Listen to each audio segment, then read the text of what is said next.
Beleza, Igor, beleza. Então, eu acho que eu estou entendendo isso.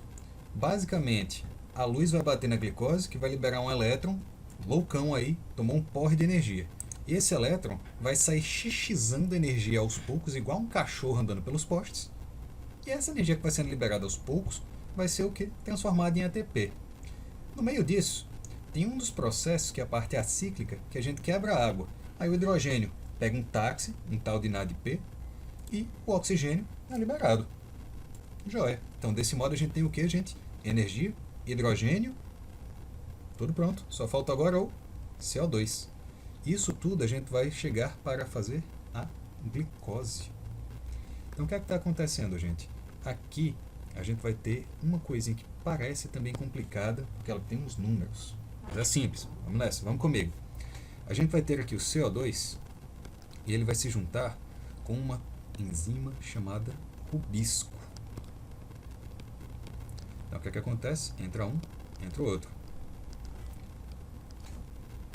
E vamos só ver um detalhezinho aqui. Quantos carbonos o CO2 tem? Ele tem um carbono. A rubisco, gente, ela vai ter 5 carbonos. Então, na hora que a gente tiver feito isso daqui, a gente vai ter um composto com quantos carbonos? 6. 1, 2, 3, 4, 5, 6.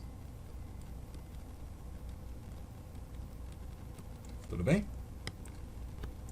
Esse composto com 6 carbonos, ele vai ser quebrado em 2 compostos com 3 carbonos. Então, a gente vai ter aqui um e a gente vai ter aqui outro. Então, o que é que está acontecendo? A gente continua com 6 carbonos, mas agora a gente tem 3C mais 3C. Vocês lembram que a gente tinha juntado energia lá na forma de ATP e que a gente tinha juntado os hidrogênios lá no NAD, pH? Então, o que é que está acontecendo? Esses dois, eles vão entrar em jogo agora. Vai entrar aqui quem?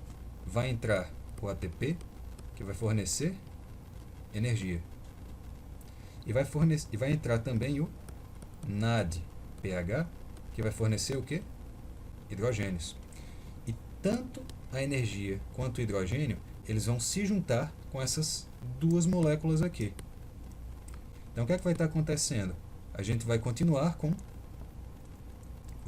foi demais. Desenhar aqui até de outra cor para a gente lembrar. Aqui a gente vai estar com uma coisa muito energizada. Vai ser 1, 2, 3. 1, 2, 3. Porque além de energizados, eles têm o quê? Hidrogênios. Então eles estão energizados e eletrizados. E o que é que vai acontecer daqui, gente? Daqui tem 2 caminhos que podem acontecer. Uma série de sucessões, que vai voltar aqui para rubisco, e um outro pedacinho, que vai fazer um composto de 6 carbonos, chamado glicose.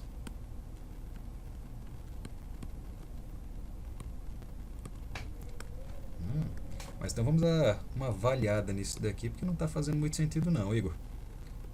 Porque a glicose, ela tem 6 carbonos. Se você tem 6 carbonos aqui, como é que você pode estar fazendo a rubisco também? Essa é a pegadinha, gente. Mas vamos lá que vocês vão entender tudo agora. O que está acontecendo é que a gente não consegue fazer uma glicose com um CO2. A gente precisa de 6 deles. Então tudo isso vai acontecer 6 vezes. Então deixa eu multiplicar cada um deles por 6. Então quantos carbonos a gente tinha aqui ao todo só de rubisco? 6 vezes 5, gente, isso aqui dava 30 carbonos. E aqui a gente tinha 6 carbonos de CO2, né? Então aqui a gente vai ficar com esse também, vezes 6. 30 com 6 deu 36. A gente mantém os 36 aqui.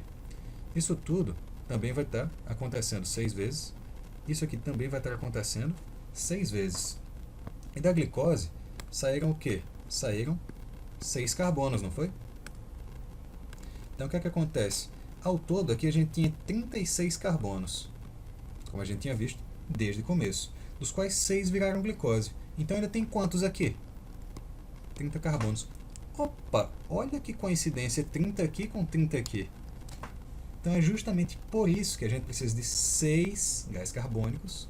Para quê? Para conseguir produzir a glicose e regenerar a enzima. Porque vale lembrar, gente, uma enzima não pode ser consumida no processo. Ela tem que estar presente no começo e ela tem que estar igualzinha no final. Tudo bem? Então, gente, basicamente é assim que a gente vai estar formando a glicose. A energia que antes estava estocada no ATP, agora vai estar nas ligações químicas da glicose. Cabe um bocado de energia, muito mais do que no ATP, para tanto que a gente consegue produzir muitos ATPs quebrando a glicose, mas ela é um estoque muito mais lento, o que para a gente é bacana, porque ele pode durar mais, ele vira uma reserva energética. É fácil segurar a glicose, mas é difícil segurar a luz, né? Então, tudo bem, pessoal? Espero que tenha ficado claro, espero que tenha ficado tranquilo, e tem mais duas coisinhas que eu queria falar para vocês. A primeira é o seguinte: essa primeira etapa daqui, em que a gente está captando os reagentes, vocês percebem que ela precisa de luz para poder fazer o quê? Bater aqui no nosso pigmento, na clorofila, e liberar o quê? A energia através do elétron. Beleza. Então, justamente por causa disso, ela é chamada de fase clara. Essa outra fase daqui, a gente só está pegando energia que já tinha sido armazenada. E o CO2 também, que a gente pode pegar em outro momento. Então, o que é que acontece? Ela não precisa de luz para acontecer, desde que você tenha estocado a sua energia antes. Então, o pessoal resolveu chamar isso aqui de fase escura. Isso é um bom nome? Você pode perguntar, se é fase escura, então ela só acontece no escuro? Não. Esse não é um bom nome mesmo. O nome fase escura é só porque eles fizeram alguns experimentos para ver o que é que acontecia enquanto você estava no claro e o que é que acontecia quando você não estava no claro. Então, algumas plantas, apesar de não ter luz mais presente, elas ainda conseguiam criar glicose, mas elas só conseguiam fazer esse nosso lado direito. Então, a clorofila dela ficava paradinha. Como na época que você estava estudando, aquela fase dali, a gente só conseguia verificar bem no escuro, porque não tinha mais o que? As fotofosforilações, a gente resolveu chamar ela de fase escura. Mas esse não é um nome muito apropriado, porque ela corre com luz ou sem luz. De boa? Então, agora que a gente já viu como que está acontecendo, a gente pode se perguntar algumas coisinhas. Como, por exemplo, Igor, isso acontece solto em todo canto? Não. Se você estudou lá pela nossa aula de organelas, se não, dê uma olhadinha lá no citoplasma, a gente sabe que isso aqui vai estar acontecendo no citoplasma. Igor, isso aqui é tudo solto dentro do citoplasma? Não. A fase clara, ela precisa estar onde a fotossíntese vai estar, onde a clorofila vai estar. E ela fica dentro de uns disquinhos que ficam empilhados um em cima do outro. Cada disquinho desse é chamado de tilacoide. E o conjunto que a gente vai ter, uma pilha de tilacoides, a gente vai chamar de grânum. Tudo bem? E a fase escura? Ela ocorre no meio, no espaço assim que sobra, que não é tilacoide, lá dentro do cloroplasto, que é o que a gente chama de estroma. De boa?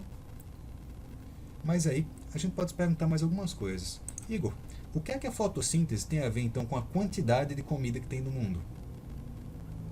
Ou então, Igor, como que a gente pode fazer para mexer na fotossíntese e deixá-la mais eficiente? Já que você tinha me dito que ela é fonte de energia de todo no mundo, se eu quiser mais energia, eu posso fazer mais fotossíntese. Pode.